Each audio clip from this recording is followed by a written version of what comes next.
Hello friends, कैसे हैं आप सब? बढ़िया। चलिए आज हम कुछ अनेक अन्य सवालों को देखने जा रहे हैं। बहुत ही इंपॉर्टेंट ये सवाल है। यहाँ पर आपको कुछ सीरीज़ दी हुई है जिनके अभिसरण का परीक्षण आपको करना है, जिनके कन्वर्जेंस की जांच आपको करनी है। बहुत इंपॉर्टेंट ये सवाल है।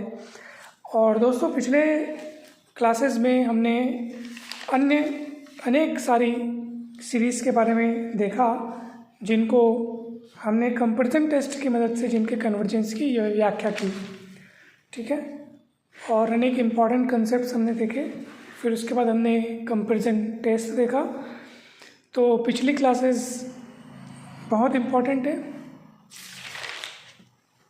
अनेक सारे सवालों को हमने समझा, आप देख सकते हैं ये सवाल बहुत इम्पॉर्टेंट। फिर ये सवाल हमने देखा, ये देखिए ये भी बहुत इम्पॉर्टेंट सवाल। ठीक है, उसके बाद ये तो एकदम अलग था जिसमें ये ई हो जाता है। ठीक है फ्रेंड्स, तो चलिए इसी कड़ी को आगे बढ़ाते हुए आज हम इन 3 श्रेणियों के अभिसरण का परीक्षण करेंगे। ये होमवर्क आपको दिए गए थे, तो मुझे आशा है कि ये तीनों सवाल आपसे बन गए होंगे। कहीं पर भी कोई भी डाउट रहा होगा तो ज़रूर पूछिएगा। चलिए आज के सवालों में क्या खास है ये हम देखेंगे। सबसे पहले तो देखो, पहला वाला जो आपको श्रेणी दिया है समेशन UN के रूप में, summation n is equals to 1 to infinity इतना कितना √n² + 1 minus n, √n² + 1 - n। तो ये दी गई श्रेणी है, तो जिसमें ये वाला जो है वो nवां पद है, यानी कि यहाँ पर nवां पद कौन है?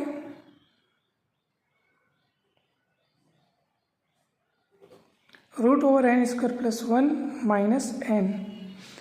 ठीक है, चलिए इसका थोड़ा सा रूप बदलते हैं हम लोग। ठीक है, रूप कैसे बदलेंगे? सबसे पहले तो आप देखो यहाँ से n² कॉमन ले लो, तो आप कहेंगे सर यहाँ n² है, n² यहाँ पे n² है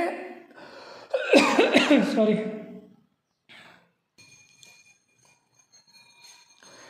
तो यहाँ पर n² तो है तो ये कॉमन निकल जाएगा, परंतु यहाँ पर नहीं है तो बटे में आ जाएगा। तो n² कॉमन निकलेगा, लेकिन रूट से बाहर निकलेगा तो वो n हो जाएगा, और अंदर बचेगा यहाँ 1, यहाँ बटे में n² और रूट के कारण घात में 1/2 और ये माइनस में n। ठीक है फ्रेंड्स, चलिए अब बढ़ते हैं आगे।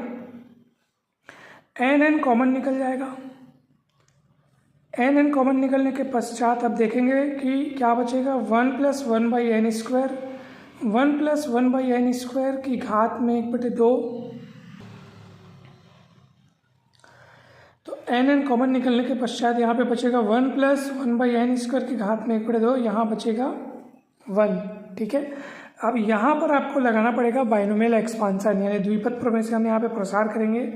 तो आप देखेंगे कि क्या है, ये n हो गया। अब यहाँ पे देखो 1 + x की घात में n के रूप में इसको देखो, 1 + x की घात में n, तो x के स्थान पर आपको दिख रहा है 1/n², 1/n², और n के स्थान पर 1/2 दिख रहा है। ठीक है फ्रेंड्स, तो उस रूप में आप इसको देखो। हमने प्रसार पढ़ा हुआ है बचपने में। 1 + x की घात में n, तो क्या होता है 1 + nx + n × n - 1/2, यानी फैक्टोरियल 2 x², और प्लस इसी तरीके से आगे चलते जाता है। ठीक है फ्रेंड्स, तो ये सूत्र को आप अच्छे से देख ले रही है, और अब यहाँ पे ये इस्तेमाल होगा। तो देखो 1 + क्या होगा, 1 + nx, तो n के स्थान पर दिख रहा है 1/2, तो 1/2x प्लस n - 1 यानी 1/2, फिर 1/2 - 1 यानी -1/2, क्योंकि ये n - 1 यानी 1/2 -1 करोगे तो -1/2 होगा, और ये बटे में 2 और x², तो x के स्थान पर आप देख सकते हैं 1/n² दिख रहा है, और ये चलते चलते चला जाएगा। तो ये पूरी अनंत श्रेणी बनेगी, और ये मैं ब्रैकेट लगा देता हूँ, और फिर ये जो आपने एक्सपांसन किया वो इस ब्रैकेट के लिए किया है, और फिर ये जो -1 है वो तो लिखना पड़ेगा ना, ये ऐसा। जब आप ये ब्रैकेट ओपन करेंगे तो ये 1 और -1 कट जाएगा।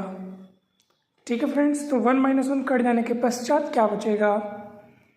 अच्छा सॉरी, यहाँ पे मैं x क्यों लिखा हूँ, ये nx, तो n की जगह तो अपने को 1/2 दिख रहा है और x की जगह दिख रहा है 1/n²। सॉरी है ना, यहाँ पे 1/n² आएगा,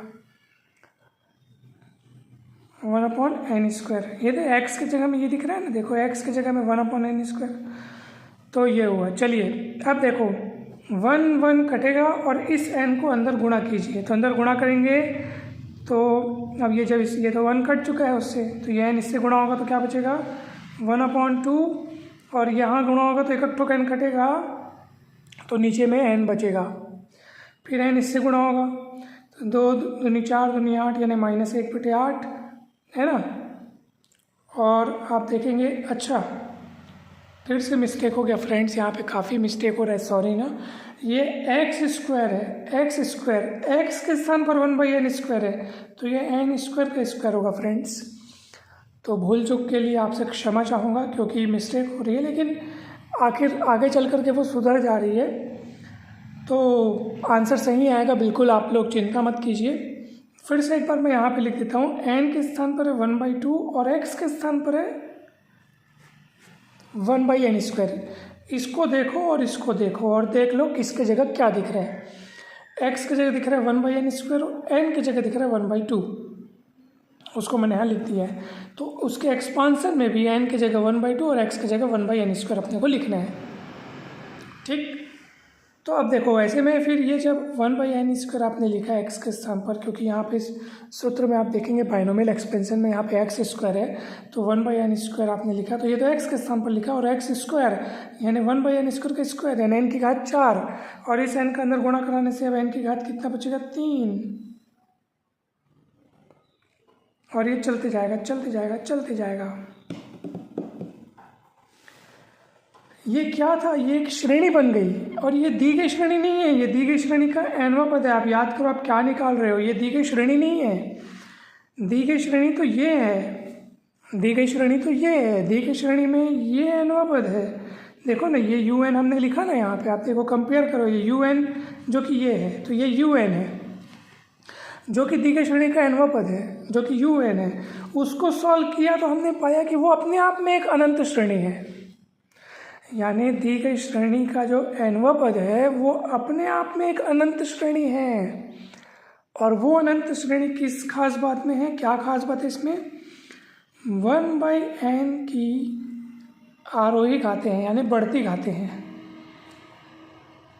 और आप देख लो 1/n³ यानी 1/n की घात बढ़ रही है। ये यूँ समझिए कि n की घात कम हो रही है, ऐसा समझो। अगर n को ऊपर रख के देखना चाहते हो तो ये देखो, ये n की घात, इस n को ऊपर चढ़ाओगे तो n की घात -1, n³ को ऊपर चढ़ाओगे तो n की घात -3। तो ऐसा समझो कि n की घटती घातों में है, या यूँ समझो कि 1/n की बढ़ती घातों में है। तो इस रूप में अगर आपको un प्राप्त होता हो दी गई श्रेणी में से, अगर आपको nवां पद un वो अगर आपको 1/n की आरोही घातों में प्राप्त होता हो, तब ऐसी स्थिति में जो हम सहायक श्रेणी चुनते हैं वो कैसे चुनेंगे। तो ऐसी स्थिति में जो सहायक श्रेणी हम लेंगे समेशन vn, वो उसका nवां पद कौन होगा, तो 1/n का सबसे छोटा घात लेना है हमको।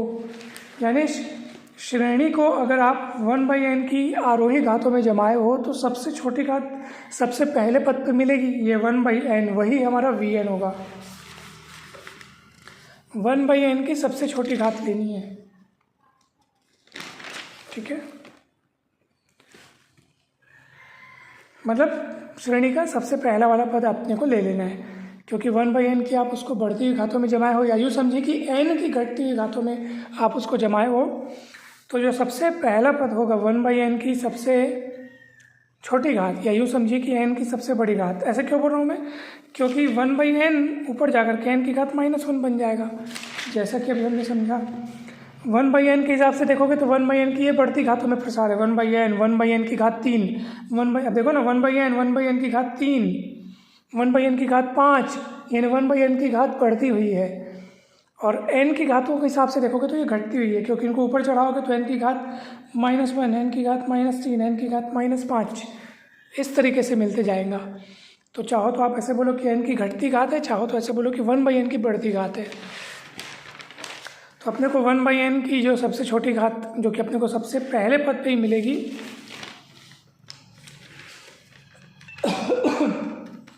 उसी को लेना है। गुणांकों से कोई मतलब नहीं है, जो सामने में आपको नीचे में 2 दिख रहा है उससे कोई मतलब नहीं, अपने को केवल 1/n की सबसे छोटी घात से मतलब है, 1/n की सबसे छोटी घात से मतलब है।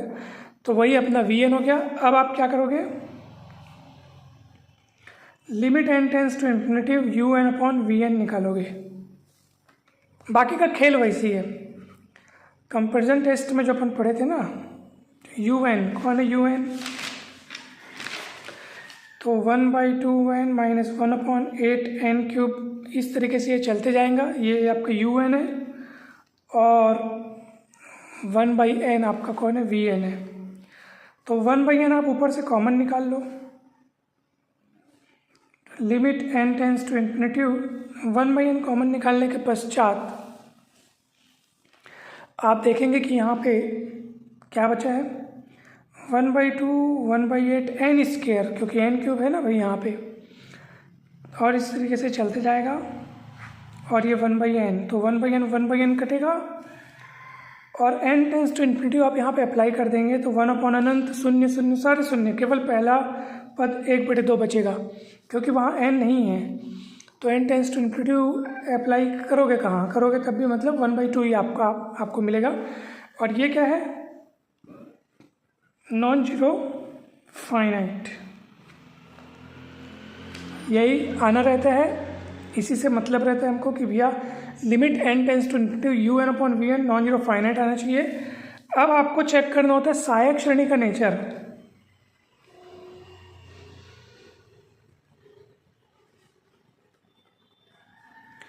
सहायक श्रेणी vn का नेचर चेक करो, तो वो है कौन, 1/n, समेशन 1/n। अब ये देखो कि ये श्रेणी अभिसारी है कि अपसारी है, कन्वर्जेंट है कि डाइवर्जेंट है। तो ये जो श्रेणी है वो डाइवर्जेंट है, यानी अपसारी है। काई को पी सीरीज टेस्ट से, कारण लिख देता हूँ मैं,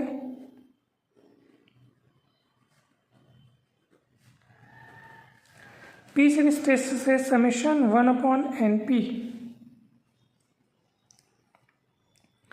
summation 1/np n = 1 to infinity, ये डाइवर्ज होती है कब,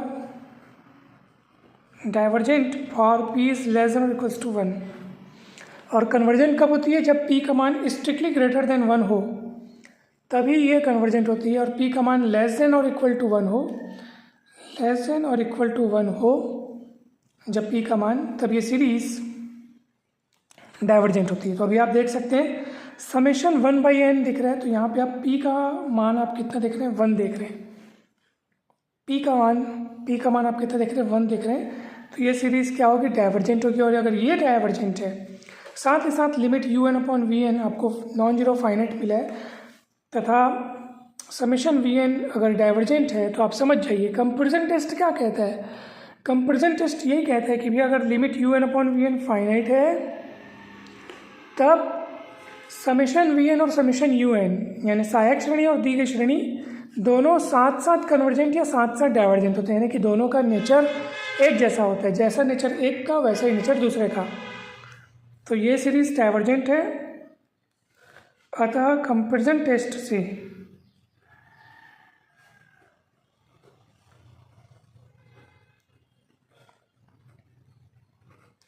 दी गई श्रेणी समेशन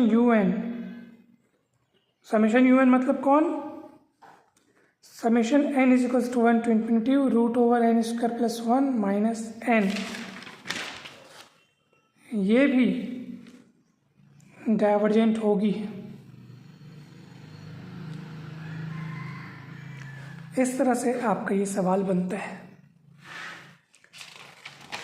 तो इस टाइप के सवालों में ना, जिसमें आपको कुछ इस तरीके का दिखेगा, तो आपको ना वहाँ पे द्विपद प्रमेय से उसका प्रसार करना है।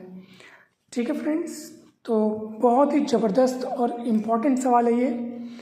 और इसी तरह से ये भी सवाल बनेगा, ये भी सवाल बनेगा,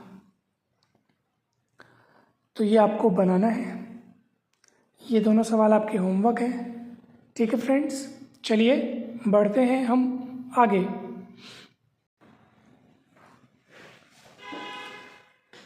फ्रेंड्स, जैसा कि आप देख सकते हैं कि आपके सामने दो नए सवालों का आगमन हो चुका है। यहाँ पर आपको दो श्रेणियाँ दी गई हैं और इनके कन्वर्जेंस की जांच करनी है।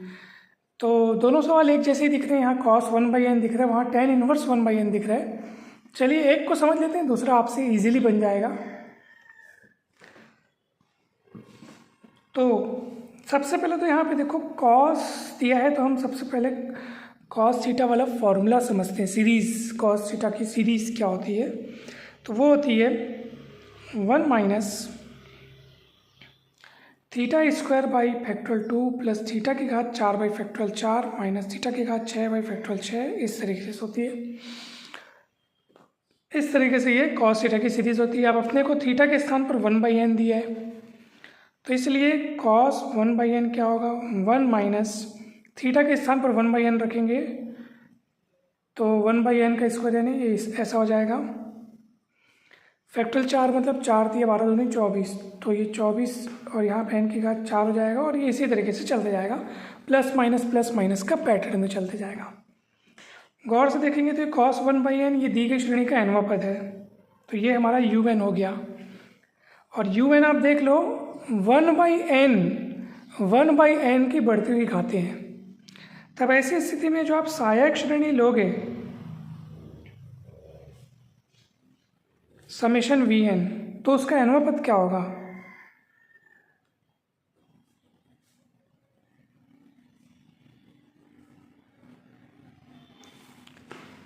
सहायक श्रेणी समेशन vn का nवां पद क्या होगा। क्या होता है फॉर्मूला, अपन ने देखा था ना पिछले क्लास, मतलब पिछले सवाल में। तो जब हमारा un जो है, जब हमारा un 1/n की बढ़ती घात में हो, 1/n की घात 2, 1/n की घात 4, ऐसी स्थिति में हमको 1/n का जो सबसे छोटा घात है उसको हमको vn के रूप में लेना है। तो 1/n की घात तो सबसे छोटी है करके उसको मत ले लेना, ये इसको देखो, 1 को देखो, 1 को आप 1/n की घात में शून्य के रूप में देख सकते हो, क्योंकि 1/n की घात शून्य भी तो 1 होता है ना। तो वो जो 1 है उसको हम इस रूप में देख रहे हैं। अब इसको देखिए, पूरी सीरीज़ है जो कि 1/n की बढ़ती हुई घातें हैं, जिसमें सबसे छोटी घात 1/n की घात 0 है, वही हमारा सहायक श्रेणी का nवां पद बनेगा। ठीक है फ्रेंड्स, तो इसको बहुत अच्छे से आपको ध्यान रखना है। चलिए अब आपको limit n tends to infinity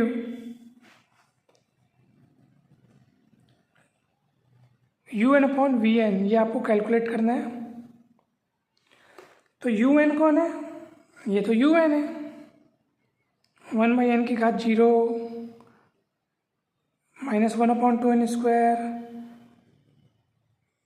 ये देखिए ऐसे सब चलते आ रहा है। और vn कौन है, 1/n की घात 0। तो आप देखेंगे कि 1/n की घात 0 मतलब 1, 1/n की घात 0 मतलब 1, और n टेंस टू इन्फिनिटी आप यहाँ पे अप्लाई कर देंगे तो ये सब 0 0 हो जाएंगे, यानी कि आपके पास ओवरऑल आंसर आएगा 1, जो कि नॉन जीरो है, फाइनाइट है। तो ये नॉन जीरो फाइनाइट आना ज़रूरी होता है। और उसके पश्चात हम देखते हैं कि समेशन vn का क्या नेचर है, सहायक श्रेणी का क्या नेचर है। जो नेचर सहायक श्रेणी का होगा वही दी गई श्रेणी का होगा। अब सहायक श्रेणी का नेचर चेक करेंगे। तो समेशन vn समेशन 1/n की घात 0, और ये सीरीज क्या होगी, डाइवर्जेंट होगी। क्यों, क्योंकि p श्रेणी परीक्षण से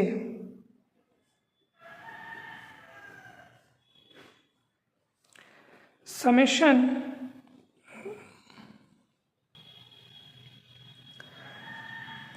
1/n की घात में p ये सीरीज़ जो है वो डाइवर्ज करती है, डाइवर्जेंट होती है for p is less than और इक्वल्स टू 1, और ये सीरीज़ कन्वर्ज करती है,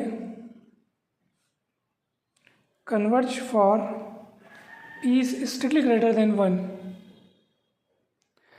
तो यहाँ पर आपको क्या दिख रहा है, आप देख लो कौन सा वाला केस फिट बैठ रहा है। तो p के स्थान पर आपको 0 नज़र आ रहा है, p के स्थान पर आपको 0 दिख रहा है। 0 क्या है, 0 1 से छोटा है, तो 1 से छोटा है, यानी p का मान जब 1 से छोटा हो या 1 के बराबर हो या 1 से छोटा हो या 1 के बराबर हो तब सीरीज़ डाइवर्ज करती है। तो यहाँ p का मान जो कि 0 दिख रहा है, जो कि 1 से छोटा है, इसलिए ये सीरीज़ भी क्या होगी, ये सीरीज़ क्या होगी, डाइवर्जेंट होगी।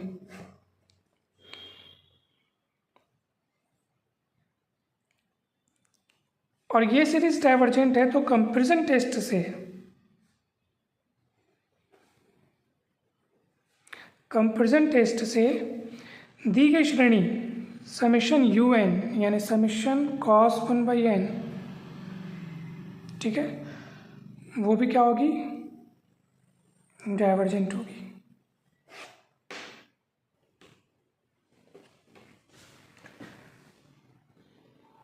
ठीक है फ्रेंड्स, पिछले क्लास में हमने कंपैरिजन टेस्ट को बहुत अच्छे से समझा था। तो अगर आपने पिछले क्लास का वीडियो नहीं देखा है तो ज़रूर देखिएगा, ज़रूर देखिएगा। बहुत सारे सवालों के साथ हमने उस टॉपिक को समझा था और वही यूज़ हुआ है यहाँ पे।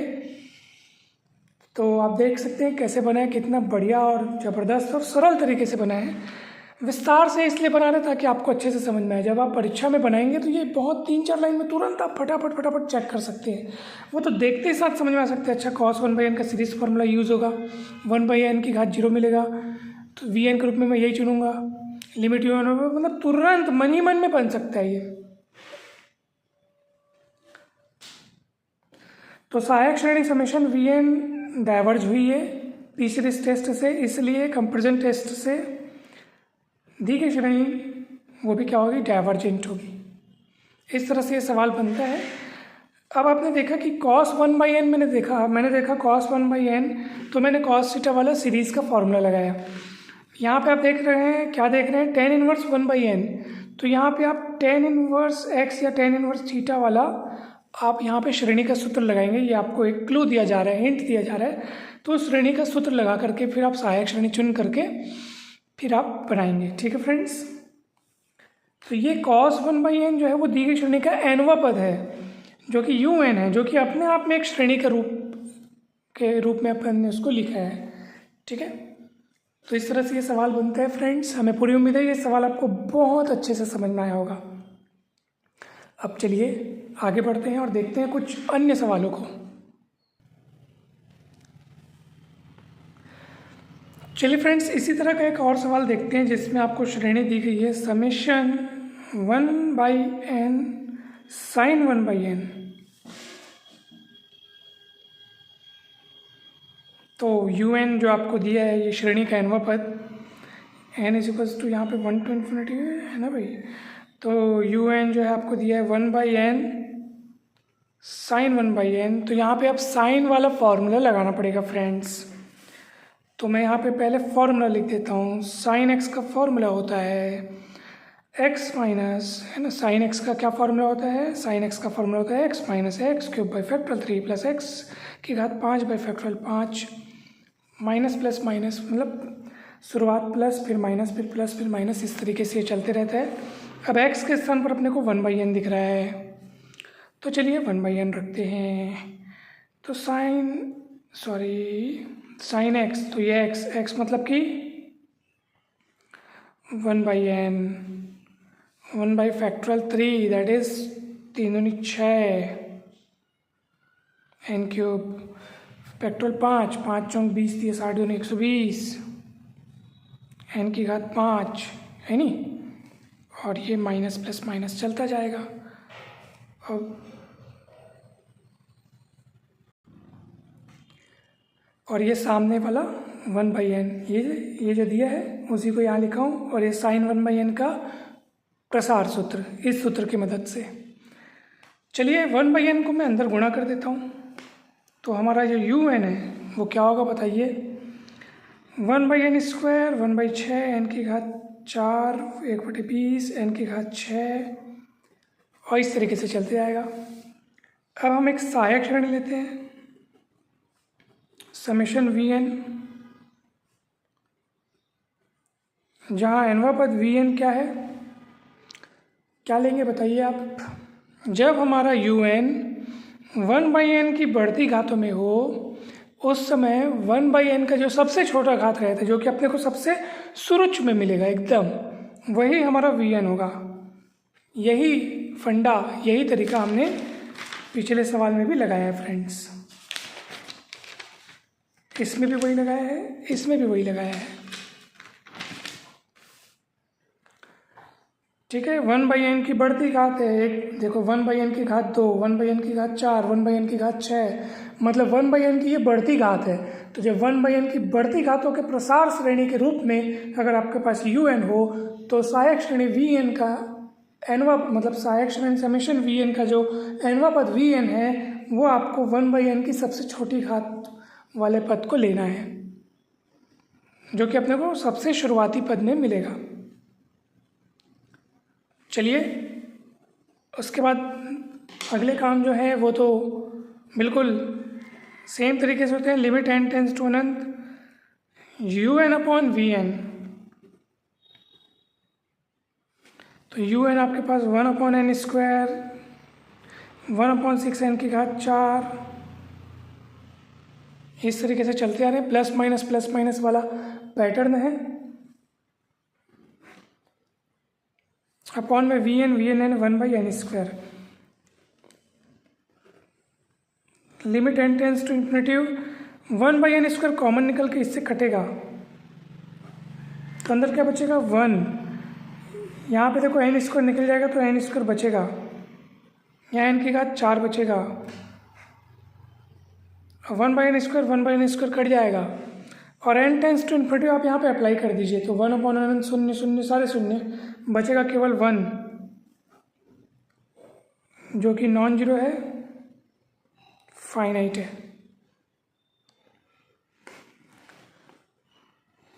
तो जब ये नॉन जीरो फाइनाइट आ जाए, limit n tends to infinitive un/Vn जब अपने पास नॉन जीरो फाइनाइट मिल जाए, अब अपने को क्या देखना होता है, अब अपने को देखना होता है Vn का नेचर, यानी सहायक श्रेणी का नेचर।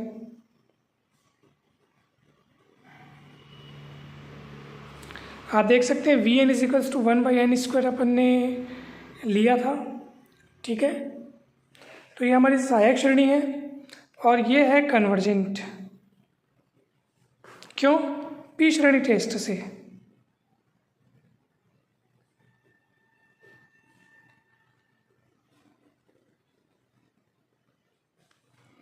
पी श्रेणी टेस्ट क्या कहता है,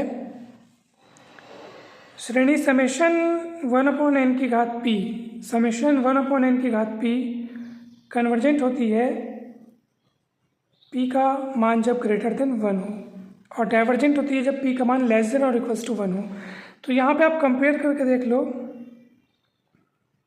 p के स्थान पर 2 दिख रहा है जो कि 1 से बड़ा है, इसलिए सीरीज कन्वर्जेंट होगी। और ये सीरीज कन्वर्जेंट है तो कंपैरिजन टेस्ट से दी गई श्रेणी भी क्या होगी, कन्वर्जेंट होगी। तो उसको लिखेंगे आप, अतः कंपैरिजन टेस्ट से दी गई श्रेणी समेशन 1/n sin 1/n वो भी क्या होगी, कन्वर्जेंट होगी।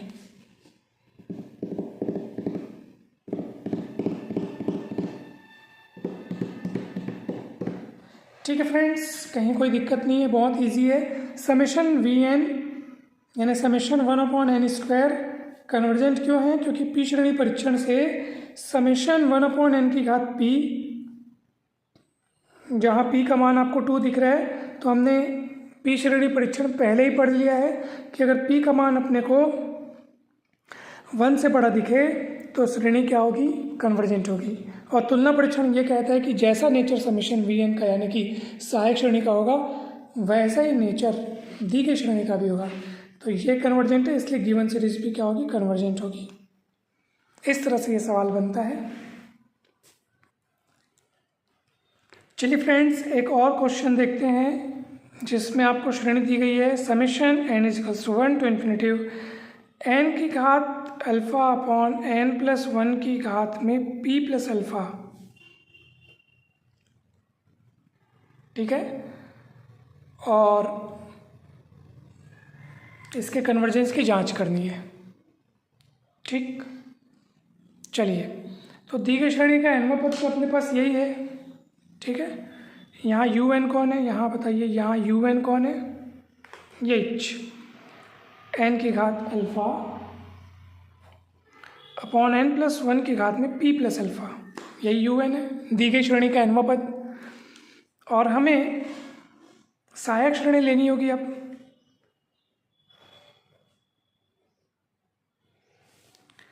सहायक श्रेणी समेशन वी एन,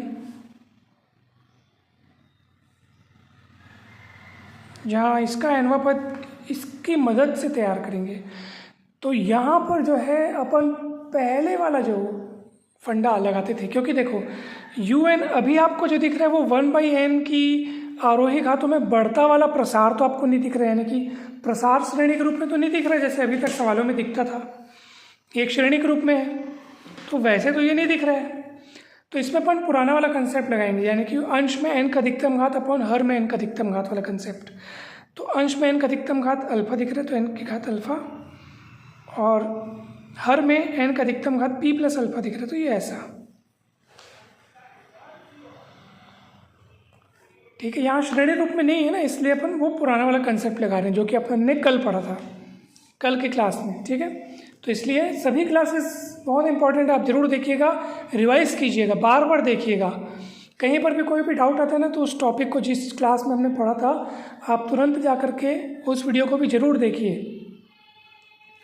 ठीक है, तुरंत रिवाइज कर लो, कहीं पर भी मन में कोई भी डाउट न रखो, तुरंत क्लियर करो, ताकि जो करंट वाला टॉपिक है, जो आप अभी टॉपिक जो पढ़ रहे हो, वो पूरा पूरा समझ में आना चाहिए।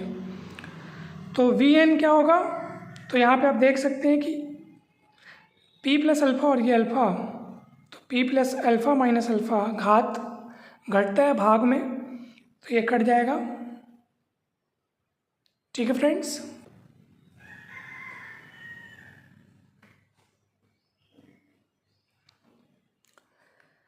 तो इस तरह से आप यहाँ पर ये देखेंगे कि आपको क्या मिला है, V N is equals to 1/n की घात में p। और चलिए अब आप ये देख लीजिए कि limit n tends to infinitive U N upon we N, limit n tends to infinitive U N कौन है, यू एन तो ये है, n की घात अल्फ़ा n प्लस 1 की घात में p प्लस अल्फ़ा, और ये n की घात में p, जो वी एन है अपॉन में उसको पलट के ऊपर लिख दिया हूँ मैं। तो ये आप देखेंगे n की घात अल्फ़ा प्लस p हो जाएगा, और यहाँ पे n कॉमन निकाल लो, n की घात p प्लस अल्फ़ा 1/n, ये ऐसे, तो ये कटेंगे, और n टेंस टू अनंत रखोगे तो 1/n शून्य, कुल मिला के आपको 1 मिलेगा, जो कि नॉन जीरो फाइनाइट क्वांटिटी है। तो ऐसे स्थिति में अब हम, जब ये नॉन जीरो फाइनाइट आ गया, limit u N upon we n non zero finite आ गया है, तो इसका मतलब ये है कि दोनों श्रेणियाँ यानी कि दी गई श्रेणी और सहायक श्रेणी वो एक जैसा नेचर रखेंगी। तो चलिए इसका नेचर देखेंगे अपन। अब सहायक श्रेणी समेशन वी एन का क्या नेचर है, तो समेशन वी एन यानी कि देख लो, वी एन यानी कि 1/n की घात में p,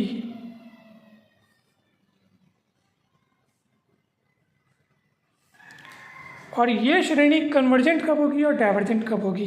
तो यहाँ पे तो p के स्थान पर कोई निश्चित संख्या न दिख करके p ही दिख रहा है अपने को, कोई निश्चित संख्या दिखता तो अपन तुरंत डिक्लेयर कर देते, भाई p के स्थान पर आपको 1, 2 या 0 या कुछ भी दिखता तो आप देख लेते कि वो 1 से बड़ा है या लेस देन और इक्वल्स टू है, देख लेते, उस हिसाब से अपन तुरंत डिक्लेयर कर लेते पी सीरीज टेस्ट से। मगर वहाँ पे तो कोई संख्या ना होकर p ही है, तो यहाँ पे अपन केस लगाएंगे भैया कि यहाँ पे क्या होगा, ये सीरीज कन्वर्ज कब करेगा, if P is greater than 1, जो कि हम जानते हैं पी सीरीज टेस्ट है ये पूरा, पी सीरीज टेस्ट का ही रूप में अपने को प्राप्त हुआ है। और डाइवर्ज कब करेगा, यदि पी इज लेस देन और इक्वल्स टू 1।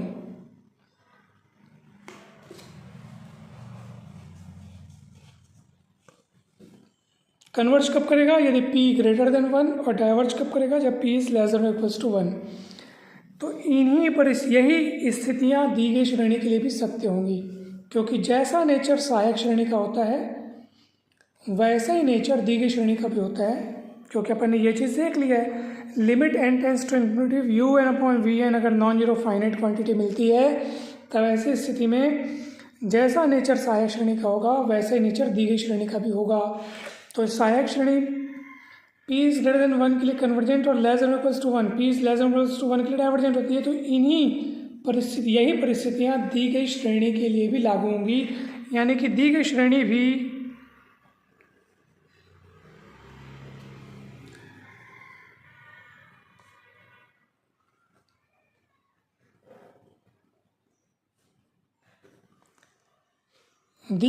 भी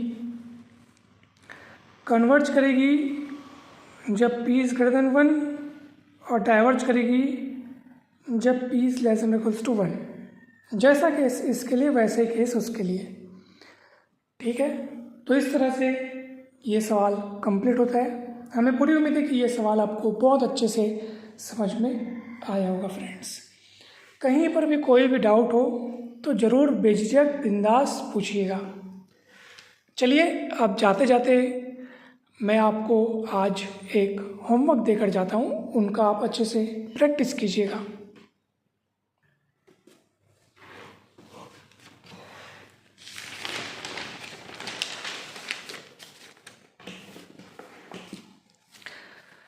पहला होमवर्क है, श्रेणी आपको दी गई है summation n is equals to 1 to अनंत रूट ओवर n की घात 4 प्लस 1 माइनस n की घात 4 माइनस 1, ये पूरा रूट में है। ये श्रेणी है जिसके कन्वर्जेंस की आपको जांच पड़ताल करनी है, पहला श्रेणी। दूसरा श्रेणी मैं आपको देने जा रहा हूँ summation n is equals to 1 to infinity root n plus 1 minus root n upon में n की घात p, ये दूसरा श्रेणी। तीसरा मैं आपको देने जा रहा हूँ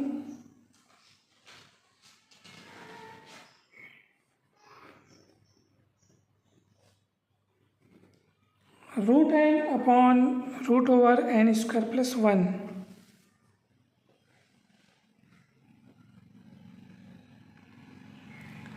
ये सब के आपको क्या करना है, कन्वर्जेंस का जांच करना है। ये होमवर्क है आपके लिए।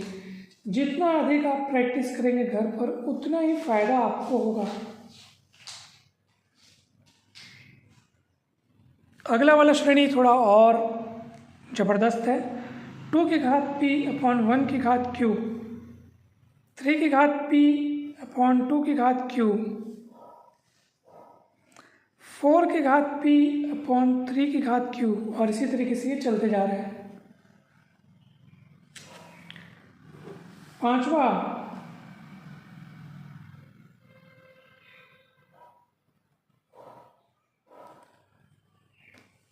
n की घात q, ये समेशन लगा देता हूँ, n is equals to 120, n की घात q अपॉन n प्लस 1 की घात में p, n की घात q अपॉन n प्लस 1 की घात में p। छठवा, घबराइए नहीं फ्रेंड्स, ऐसा ना सोचे कि इतना सारा होमवर्क आपकी ही भलाई के लिए है। जितना अधिक आप तैयारी करेंगे उतना अधिक आपको फायदा होगा। चलिए, हाँ, 1 plus 4 by factorial 2 plus 4 square by factorial 3 4, अच्छा दे चुका था क्या मैं? नहीं दिया हूँ। ये ठीक है फ्रेंड्स, इन सभी सवालों को, इन सभी श्रेणियों को आप अच्छे से चेक कीजिए कि ये कन्वर्जेंट है कि नहीं है तो कौन सी स्थितियों में है, ठीक है, या बिना स्थिति के कोई कन्वर्जेंट है, जो भी है इसके बारे में पूरी जांच पड़ताल करना है आपको। ये आपका होमवर्क है और कहीं पर भी कोई भी डाउट आए तो आप बेझिझक बिंदास ज़रूर पूछिएगा। तो आज की इस क्लास में इतना ही। हम उम्मीद करते हैं कि ये क्लासेस आपके लिए बहुत अधिक लाभदायक सिद्ध हो रही होंगी। किसी भी प्रकार की कोई समस्या हो, कोई डाउट हो तो बेझिझक बिंदास पूछिएगा। आज की इस क्लास में इतना ही। आप सभी को बहुत बहुत धन्यवाद। जल्दी मिलते हैं हम नेक्स्ट क्लास में।